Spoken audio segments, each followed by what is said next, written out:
नमस्कार, MK exam मंथन में आपका स्वागत है। मैं मनोज कुमार। आज हम लोग भारतीय राज्य व्यवस्था से संबंधित one liner question answer chapter wise देखेंगे, जो सभी प्रतियोगी परीक्षाओं के लिए बहुत ही महत्वपूर्ण है। तो आइए शुरू करते हैं भारतीय राज्य व्यवस्था से संबंधित प्रश्न। सबसे पहले हम लोग भारतीय राज्य व्यवस्था में हम संविधान सभा के निर्माण से संबंधित प्रश्नों को देखेंगे कि कौन कौन से प्रश्न इससे महत्वपूर्ण है। तो सबसे पहले देखें तो संविधान सभा का गठन कब हुआ था। संविधान सभा का गठन 9 दिसंबर 1946 को हुआ था और इसके लिए जो है एक योजना बनी थी, कैबिनेट मिशन योजना, जिसके तहत 1946 में आई थी और इसी के द्वारा जो है संविधान सभा का गठन किया गया था। और संविधान सभा जब गठित हो गई थी तो इसकी पहली बैठक कॉन्स्टिट्यूशन हॉल नई दिल्ली में हुई थी। और साथ ही हम देखें तो संविधान सभा की पहली बैठक जो हुई थी, उस पहली बैठक की अध्यक्षता करने वाले कौन थे? सच्चिदानंद सिन्हा थे। सच्चिदानंद सिन्हा थे, जिनको अस्थायी रूप से अध्यक्ष बनाया गया था आपका 9 दिसंबर को। इसके बाद से इसके अस्थायी अध्यक्ष के रूप में चुने गए डॉक्टर राजेंद्र प्रसाद को चुना गया अस्थायी अध्यक्ष। और फिर हम देखें संविधान सभा के उपाध्यक्ष भी चुने गए से आपके 11 दिसंबर 1946 को। और इसी दिन जो है एक उपाध्यक्ष चुने गए HC मुखर्जी। संविधान सभा, अगला क्वेश्चन है, संविधान सभा में प्रारंभ में कुल कितने सदस्य थे? तो इसमें कुल सदस्यों की संख्या 389 थे। यह सदस्य जो है किस आधार पे चुने गए थे?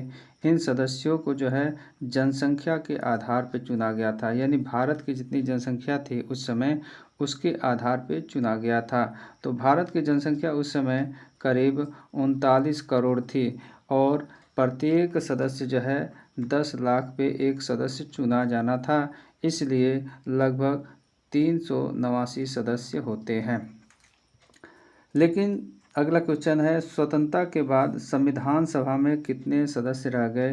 तो 299 सदस्य रह गए स्वतंत्रता के बाद। यानी जब देश विभाजित हो गया, दो भागों में बट गया, तो उसके कुछ सदस्य पाकिस्तान में चले गए संविधान सभा के, इसलिए भारत में संविधान सभा के जो सदस्य थे उनकी संख्या 299 रह गई।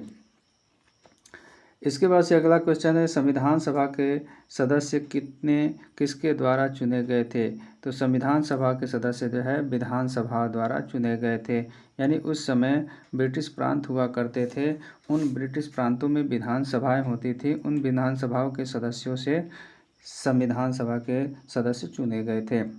अगला प्रश्न है, संविधान सभा का गठन किस अनुशंसा पे हुआ था? तो संविधान सभा का गठन कैबिनेट मिशन योजना के तहत हुआ था, जो मार्च 1946 में इंडिया में आया था। अगला प्रश्न है, संविधान सभा का चुनाव कब हुआ था? संविधान सभा का चुनाव जुलाई 1946 में हुआ था। संविधान सभा के अस्थायी अध्यक्ष किसे बनाया गया था? तो अस्थायी अध्यक्ष जो है डॉक्टर सच्चिदानंद सिन्हा को बनाया था। ये सबसे बुजुर्ग व्यक्ति थे संविधान सभा के, इसलिए जो है उनको संविधान सभा का अस्थायी अध्यक्ष बनाया गया था। इसके बाद से अगला प्रश्न है, संविधान सभा के अध्यक्ष का चुनाव जो है किस दिन हुआ था? संविधान सभा के अस्थायी अध्यक्ष का चुनाव 11 दिसंबर को राजेंद्र प्रसाद के रूप में, डॉक्टर राजेंद्र प्रसाद के रूप में किया गया था। अगला प्रश्न है, मुस्लिम लीग के बहिष्कार के बाद संविधान सभा के कितने सदस्य रह गए थे? तो ये 299 सदस्य रह गए थे। यानी मुस्लिम लीग ने बहिष्कार इसलिए किया क्योंकि वह अपना एक अलग देश, अलग संविधान बनाना चाहते थे और इन्होंने पाकिस्तान की मांग की, जिसके कारण से देश का विभाजन हुआ और ये विभाजित होकर अलग हो गए और नया एक पाकिस्तान देश बनाया और उस पाकिस्तान का इन्होंने अलग संविधान सभा के माध्यम से अलग संविधान बनाया। अगला प्रश्न है, संविधान सभा का कार्यभार किसके पास था? तो संविधान सभा का कार्यभार जो है निर्वाचित प्रतिनिधियों के पास था। अगला प्रश्न है, संविधान सभा का औपचारिक उद्घाटन किसने किया? तो औपचारिक रूप से उद्घाटन डॉक्टर राजेंद्र प्रसाद ने किया था। अगला प्रश्न है, संविधान सभा की बैठक किस भाषा में चलती थी? महत्वपूर्ण है, संविधान सभा की बैठक जो है हिंदी और अंग्रेजी भाषा में होती थी।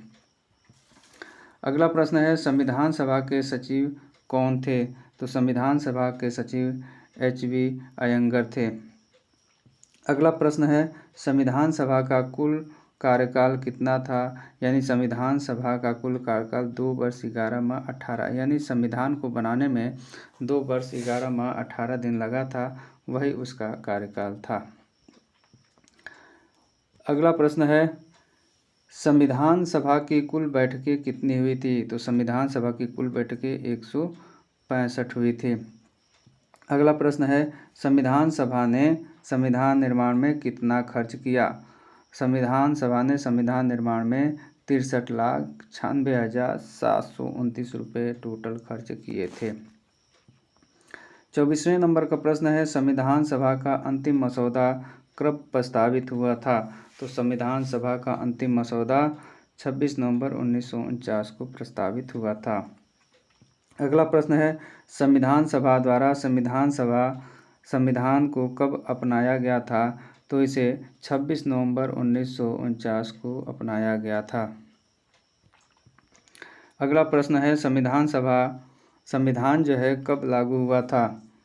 संविधान कब लागू हुआ था? संविधान 26 जनवरी 1950 को लागू हुआ था। अगला प्रश्न है, उद्देश्य प्रस्ताव किसने प्रस्तुत किया था? उद्देश्य प्रस्ताव पंडित जवाहरलाल नेहरू ने प्रस्तुत किया था। अगला प्रश्न है, उद्देश्य प्रस्ताव कब प्रस्तुत किया गया? पंडित जवाहरलाल नेहरू द्वारा जो है उद्देश्य प्रस्ताव 13 दिसंबर 1946 को प्रस्तुत किया गया था, लेकिन इसे 22 जनवरी 1947 को स्वीकार किया गया था और यही जो है आगे चल के यही उद्देश्य प्रस्ताव आगे चल के भारतीय संविधान की प्रस्तावना बनता है, जिसे भारतीय संविधान का दर्शन भी कहा जाता है। आइए अगला प्रश्न देखते हैं, संविधान सभा ने राष्ट्रीय ध्वज कब अपनाया था? तो संविधान सभा ने राष्ट्रीय ध्वज 22 जुलाई 1947 को अपनाया था। और राष्ट्रीय गीत कब अपनाया था? तो 24 जनवरी 1950 को अपनाया था। इसके अलावा संविधान सभा ने राष्ट्रीय प्रतीक को कब अपनाया था? राष्ट्रीय प्रतीक कब अपनाया था? तो 26 जनवरी 1950 को अपनाया था, जिस दिन देश का संविधान लागू हुआ था। अगला प्रश्न है, संविधान सभा ने राष्ट्रीय गीत कब अपनाया था? तो राष्ट्रीय गीत जो है 24 जनवरी 1950 को अपनाया था राष्ट्रीय गीत। इसके बाद से अगला प्रश्न है, संविधान सभा ने किसके लिए लोकतंत्र चुना? तो संविधान सभा ने भारतीय जनता के लिए, भारतीयों के लिए जो है लोकतंत्र चुना, जिसमें भारतीय लोग खुद शासन व्यवस्था का संचालन करेंगे।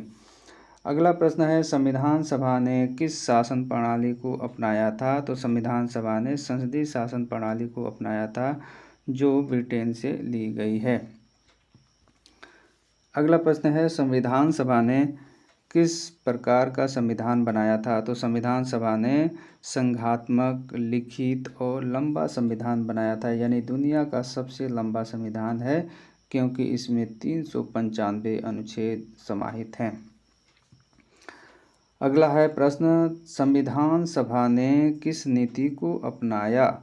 तो संविधान सभा ने धर्मनिरपेक्ष नीति को अपनाया, यानी किसी भी धर्म को जो है बढ़ावा देने का कार्य या प्रोविजन संविधान सभा में लागू नहीं कराया, इसलिए धर्म नीति को अपनाया। अगला प्रश्न है, संविधान सभा ने किस शासन प्रणाली का अंगीकार किया? तो संविधान सभा ने गणतांत्रिक प्रणाली का अंगीकार किया, अपनाया, जिसका आशय यह है कि भारतीय राज्य व्यवस्था का, भारतीय राज्य का जो प्रमुख होगा वह आनुवंशिक न होकर बल्कि प्रत्यक्ष या अप्रत्यक्ष रूप से चुना जाएगा। अगला प्रश्न है, संविधान सभा ने किस तिथि को अपना कार्य समाप्त किया था? तो संविधान सभा ने अपना कार्य 24 जनवरी 1950 को समाप्त किया था। इसी दिन जो है संविधान सभा के द्वारा डॉक्टर राजेंद्र प्रसाद को भारत का राष्ट्रपति चुना गया था। अगला प्रश्न है, संविधान सभा ने कुल कितनी समितियां गठित की थी? तो संविधान सभा ने कुल 22 समितियां गठित की दी गई थी, जिसके द्वारा महत्वपूर्ण कार्य किए जाते थे। अगला प्रश्न है 42 नंबर का, प्रमुख समितियों की संख्या कितनी थी जो महत्वपूर्ण भूमिका निभाती थी संविधान निर्माण में? तो उनकी संख्या 8 थी। सबसे महत्वपूर्ण समिति जो थी प्रारूप समिति थी, जिसका गठन 29 अगस्त 1947 को हुआ था और इसमें सदस्यों की संख्या 7 थी। और साथ ही इस समिति के अध्यक्ष डॉक्टर राजेंद्र प्रसाद डॉक्टर भीमराव अंबेडकर थे, जिसे संविधान का शिल्पकार भी कहा जाता है। अगला प्रश्न है प्रारूप समिति में कितनी महिला सदस्य थी? तो प्रारूप समिति में कोई भी महिला सदस्य शामिल नहीं थी, लेकिन संविधान सभा में 15 महिला सदस्य जो है शामिल थे। अगला प्रश्न है संघीय संविधान समिति के अध्यक्ष कौन थे? तो संघीय संविधान समिति के अध्यक्ष जवाहरलाल नेहरू थे। यानी जहाँ पे भी संघ की समिति आएगी, संघ की बात होगी, समिति की बात होगी, वहाँ पे जवाहरलाल नेहरू ही आएंगे। और प्रांतों की बात होगी तो आपके सरदार वल्लभ भाई पटेल आएंगे। यानी प्रांतीय संविधान समिति के अध्यक्ष कौन थे? सरदार वल्लभ भाई पटेल। उसी तरीके से मौलिक अधिकार समिति के अध्यक्ष भी सरदार वल्लभ भाई पटेल थे।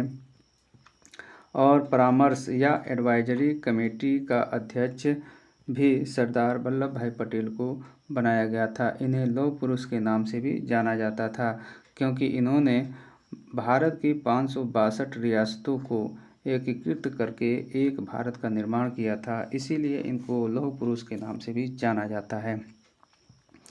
अगला प्रश्न है अल्पसंख्यक उपसमिति का अध्यक्ष कौन था? तो हर्षवर्धन मुखर्जी को अल्पसंख्यक उपसमिति का अध्यक्ष बनाया गया था। अगला प्रश्न है 52 नंबर का, नागरिकता उपसमिति का अध्यक्ष कौन था? तो नागरिकता उपसमिति का अध्यक्ष पंडित जवाहरलाल नेहरू को बनाया गया था। 53 नंबर का प्रश्न है भाषा समिति का अध्यक्ष कौन था? तो भाषा समिति का अध्यक्ष डॉक्टर राजेंद्र प्रसाद को बनाया गया था। अगला प्रश्न है प्रारूप समिति ने मसौदा कब प्रस्तुत किया था? तो प्रारूप समिति ने मसौदा नवंबर 1948 को प्रस्तुत किया था। मसौदा संविधान पर बहस कितने दिन चली थी? तो कितने दिन चली थी? लगभग 114 दिन चली थी। यानी संविधान का मसौदा बन गया, मसौदा बनने के पश्चात उस पर चर्चा हुई करीब 114 दिन। अगला प्रश्न है संघ विषयक उपसमिति का अध्यक्ष कौन था? तो जवाहरलाल नेहरू थे। अगला प्रश्न है मौलिक अधिकार उपसमिति के अध्यक्ष कौन थे? तो मौलिक अधिकार उपसमिति जो बनी थी उसके अध्यक्ष थे JB कृपलानी, और मौलिक अधिकार की समिति के अध्यक्ष थे आपके सरदार वल्लभ भाई पटेल, और इसकी एक उपसमिति थी जिसके अध्यक्ष थे JB कृपलानी। अगला है संवैधानिक सलाहकार कौन थे? तो संवैधानिक सलाहकार BN राव थे, जिन्होंने करीब 60 देशों के संविधानों के मूल प्रावधानों को लिया और इसकी किताब बनवा कर जो है संविधान सभा के सदस्यों को बांट दिया, और उसके पश्चात उस पर चर्चा करके संविधान का निर्माण किया गया। अगला प्रश्न है प्रांतीय संविधान उपसमिति का कार्य क्या था? तो इसका मुख्य कार्य था राज्यों के संविधान का निर्माण करना। अगला प्रश्न है परामर्श समिति ने क्या कार्य किया था? तो परामर्श समिति ने मौलिक अधिकार व अल्पसंख्यक संरक्षण का कार्य किया था। अब इसके बाद जो है हम लोग देखते हैं संविधान सभा और इससे संबंधित महत्वपूर्ण जो निर्णय थे उसके बारे में हम लोग देखते हैं। 61 नंबर का प्रश्न है संविधान सभा की सबसे पहले मांग किसने की थी? तो संविधान सभा की सबसे पहले मांग जो है बाल गंगाधर तिलक ने 1894 ईस्वी में की थी। अगला प्रश्न है संविधान सभा संविधान निर्माण के अलावा और किस रूप में कार्य कर रही थी? तो यह विधायिका या संसद के रूप में कार्य कर रही थी। और विधायिका और संसद किस रूप में कार्य करती है? ये कानून का निर्माण करती थी। यानी एक तरफ संविधान सभा किसके रूप में काम करती थी? संविधान निर्माण के रूप में, और दूसरी तरफ विधायिका यानी संसद के रूप में भी काम करती थी। अगला प्रश्न है संविधान सभा में कुल कितने सदस्य चीफ कमिश्नरी क्षेत्र से चुने गए थे? तो 4 सदस्य चुने गए थे, जिसमें 4 चीफ कमिश्नरी क्षेत्र दिल्ली, कुर्ग बलूचिस्तान जो पाकिस्तान में है, और इसके अलावा अजमेर मेरवाड़, यहाँ से एक एक सदस्य जो है आपके संविधान सभा में चुने गए थे। अगला प्रश्न है संविधान सभा की सबसे महत्वपूर्ण समिति कौन थी?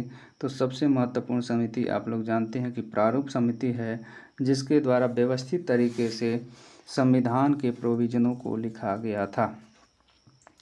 अगला है संविधान सभा के कितने सदस्य स्वतंत्रता के बाद पाकिस्तान चले गए? तो 93 सदस्य जो थे पाकिस्तान चले गए। उसके बाद से भारतीय संविधान सभा में 299 सदस्य बचे थे। अगला प्रश्न है संविधान सभा में अनुसूचित जाति का प्रतिनिधित्व किसके माध्यम से हुआ था? तो अनुसूचित जाति का प्रतिनिधित्व करने का काम डॉक्टर भीमराव अंबेडकर के द्वारा किया गया था। अगला प्रश्न है संविधान सभा में अनुसूचित जनजाति का प्रतिनिधित्व किसने किया था? तो जयपाल सिंह के द्वारा किया गया था। 68 नंबर का प्रश्न है संविधान सभा में महिलाओं का प्रतिनिधित्व किसने किया था? तो हंसा मेहता, दुर्गाबाई देशमुख, रानी राजकुमारी अमृत कौर आदि महिलाओं ने जो है संविधान सभा में प्रतिनिधित्व संभाला था।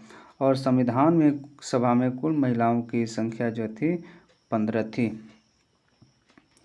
अगला प्रश्न देखते हैं क्वेश्चन नंबर 70।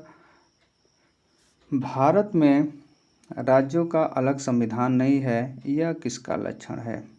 किसके लक्षण के बारे में बात करता है? क्योंकि भारत में एक ही संविधान है, राज्यों का संविधान है नहीं, तो ऐसी स्थिति में यह एकात्मक शासन व्यवस्था का लक्षण है। क्योंकि हमारा देश जो है संघात्मक है, लेकिन पूर्ण रूप से संघात्मक नहीं, अर्ध संघात्मक है। इसी वजह से क्योंकि हमारे देश में एक संविधान है, और भी कई कारण है, लेकिन यह भी एक मुख्य कारण इसमें बनता है। अगला प्रश्न है एकात्मक शासन में सत्ता कहाँ पे होती है? एकात्मक शासन में सत्ता जो है केंद्र या संघ सरकार में होती है। अगला प्रश्न है संविधान सभा में सबसे अधिक समय तक बोलने वाले सदस्य कौन थे? तो सबसे अधिक समय तक बोलने वाले सदस्य डॉक्टर भीमराव अंबेडकर थे। अगला प्रश्न है संविधान के शिल्पी किसे कहा गया है? संविधान का शिल्पीकार या शिल्पी किसे कहा गया है? तो डॉक्टर भीमराव अंबेडकर थे, जिन्होंने संविधान के प्रोविजनों को बड़े व्यवस्थित तरीके से लिखा था, इसलिए इनको संविधान का शिल्पीकार कहा जाता है। 74 नंबर का प्रश्न है संविधान सभा में निर्णय किस प्रकार लिए जाते थे? तो संविधान सभा में निर्णय जो है सामूहिक रूप से लिए जाते थे, यानी सभी लोग मिलकर बहुमत के आधार पर निर्णय लेते थे संविधान सभा के सदस्य, तब जाके उसको प्रोविजन के रूप में जो है अपनाया जाता था। अगला प्रश्न है संविधान सभा द्वारा कानून निर्माण करने के कारण उसे क्या कहा गया था? तो कानून जब संविधान सभा निर्मित करती थी तो उसे मिनी संसद के नाम से जाना गया है। अगला प्रश्न है संविधान सभा में कुल कितनी भाषाओं का उपयोग हुआ है? यानी कि भाषाएं मूल संविधान में कितनी थी? तो 14 भाषाएं थी। अगला प्रश्न है संविधान सभा की कार्यवाही किस भाषा में रिकॉर्ड होती थी? तो संविधान सभा की कार्यवाही अंग्रेजी और हिंदी में रिकॉर्ड की जाती थी। अगला प्रश्न है संविधान सभा के द्वारा बनाए गए संविधान की भाषा क्या थी? तो संविधान की भाषा अंग्रेजी थी, क्योंकि अंग्रेजी भाषा में ही संविधान लिखा गया था मूल रूप से। अगला प्रश्न है संविधान सभा ने किसको राष्ट्रीय भाषा का दर्जा दिया? तो संविधान सभा ने हिंदी को राष्ट्रीय भाषा का दर्जा दिया, और जिसकी लिपि क्या थी? देवनागरी लिपि हुआ करती थी। अगला प्रश्न है संविधान सभा के दौरान किसे भारत का प्रधानमंत्री चुना गया था?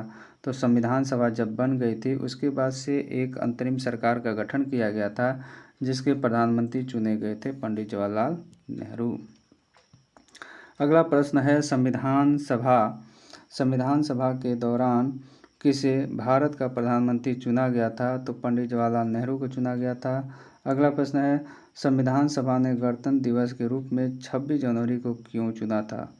तो 26 जनवरी को इसलिए चुना गया था क्योंकि 1930 के पूर्ण स्वराज दिवस की स्मृति में जो है 26 जनवरी को ही अपना संविधान लागू किया गया था, क्योंकि हम इस महत्वपूर्ण दिन को भूलना नहीं चाहते थे। 1930 को जब हमारा देश नहीं आज़ाद हुआ था तब से हम स्वतंत्रता दिवस के रूप में मनाते थे, इसलिए जो है इसे हम भूलना नहीं चाहते थे।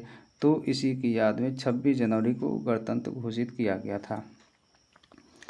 अगला है प्रश्न, संविधान सभा का पहला राष्ट्रीय ध्वज किसने प्रस्तुत किया था? तो संविधान सभा में पहला राष्ट्रीय ध्वज जो है, यानी देश का पहला राष्ट्रीय ध्वज जो है, पिंगली नायडू ने जो है प्रस्तुत किया था या डिजाइन किया था। संविधान सभा में राष्ट्रीय ध्वज कब अपनाया गया? तो राष्ट्रीय ध्वज को 22 जुलाई 1947 को अपनाया गया था। अगला प्रश्न है, संविधान सभा ने किसे भारत का पहला राष्ट्रपति चुना था? तो पहले ही बताया गया है, संविधान सभा ने डॉक्टर राजेंद्र प्रसाद को पहला राष्ट्रपति चुना था, जबकि जो संविधान बन गया है उसमें राष्ट्रपति का चुनाव लोकसभा, राज्यसभा और विधान सभाओं के निर्वाचित सदस्यों के द्वारा किया जाता है। लेकिन डॉक्टर राजेंद्र प्रसाद का पहली बार चुनाव जो है संविधान सभा के सदस्यों द्वारा किया गया था। अंतिम और लास्ट प्रश्न है, संविधान सभा ने किसे पहला उपराष्ट्रपति चुना था? तो संविधान सभा ने पहला उपराष्ट्रपति जो है डॉक्टर सर्वपल्ली राधाकृष्णन को चुना गया था। इन्हीं की याद में शिक्षक दिवस भी मनाया जाता है।